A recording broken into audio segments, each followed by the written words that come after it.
Yan, nakaka-open na yung machine natin. Ngayon, pakita natin kung saan nakalagay ang mga spare parts, igniter, flame sensor, tsaka yung thermostat. Una, ito yung igniter. Dito siya nakakabit. Yan.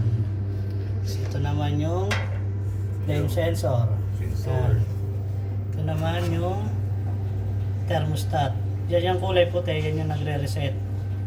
Pag mag-reset yan, nakano yan, lulutang. Pag i-reset natin, babalik sa dati, refresh lang natin. Ito yung partner niya din. Yan.